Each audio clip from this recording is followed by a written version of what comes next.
So I've done 1,300 miles so far, but obviously I've got another 3,700 miles to do. Angela, my wife, and I, our retirement plan was to buy a motorhome and drive around Britain and visit places we've been to before and go and see new places. And so it's sort of a mixture of the two. We'd always walked, we liked walking. We have a dog, so we walked a lot with the dog.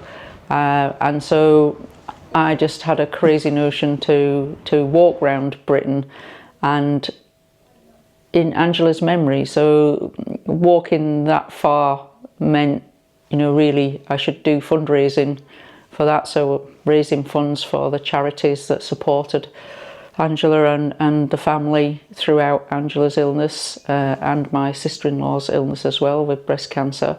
So that's how the whole thing came about, and it's sort of gone from there really. So it's bittersweet, obviously. You go to places and you remember happy memories, but then it also makes you sad. So the whole thing is a bit of me personally dealing with my own grief, and that's really important. So it's giving me a space, time, a focus to deal with that. And you know, when you're out, you know, on a cliff top, you can shout and scream, you can cry in the rain, nobody's judging you, nobody's there, you can talk, say your emotions.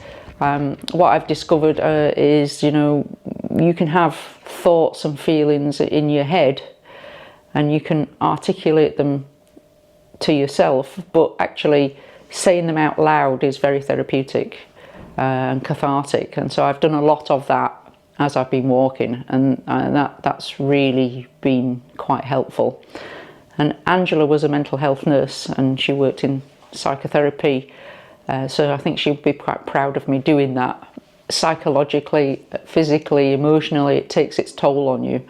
And I think the walking is quite meditative at times because it's a repetitive movement and you can go into sort of autopilot, which allows your mind to then process things. And I think, you know, the world's a busy place, and just walking and being in nature gives you a different experience to life. And you know, the change in surroundings. So 1 minute you're on a cliff top, the next you're on a beach, then you're on a road, then you're in a muddy field, a few encounters with animals and other things. So you know, it's varied.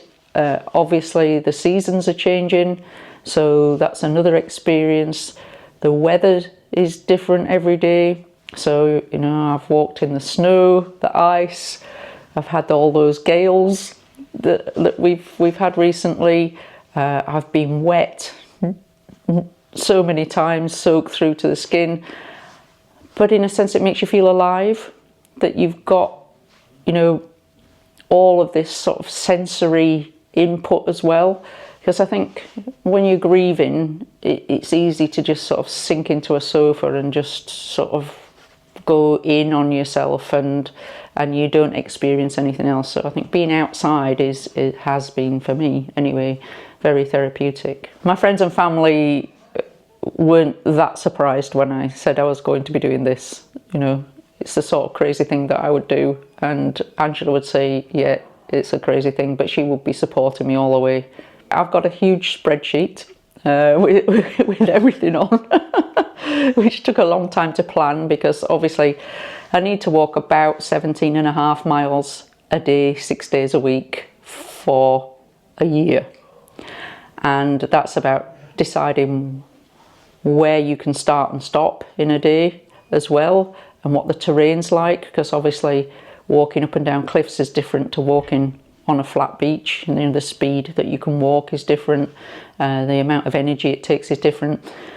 And so you can't just stop at the, you know, say, oh, I've done 17.5 miles, but I'm in the middle of a field somewhere and that's it for the day. You can't do that. So there's a lot of planning to work out where you can physically start and physically end on a day.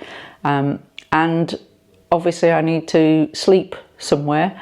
So I have my camper van that I sleep in every night, but then there's the logistics of how does that move from one place to another.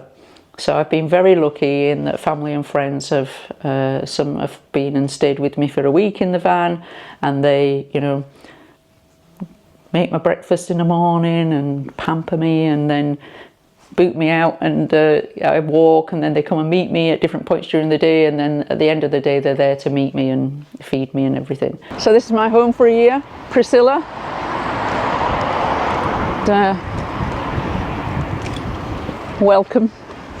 This is all the charities I'm supporting, and I've been marking on where I'm up to on things. So there are times like now when I've not had anybody to help me, and so I've relied on the generosity of strangers, and I've met some amazing people, and they've been brilliant. People have fed me, they've given me showers, they've picked me up at the end of the day and taken me back to Priscilla, my van. They've been amazing, so I have to thank those people. And I think, you know, when I started this, I knew I would have to rely on people I didn't know, and I've been very lucky, and I think again that's part of life, isn't it, that I hoped that I would meet people like myself. It's a belief that you would meet people who would be generous. And you know, we read in the press all the bad things, we don't hear about the good things, and there are so many fantastic people out there. At the IRC, your donation goes to work 365 days a year in more than 50 countries. Living in this for a year, yep. So this is my little home. This is my bed up here, and then another bed for drivers, and then this is all my stuff.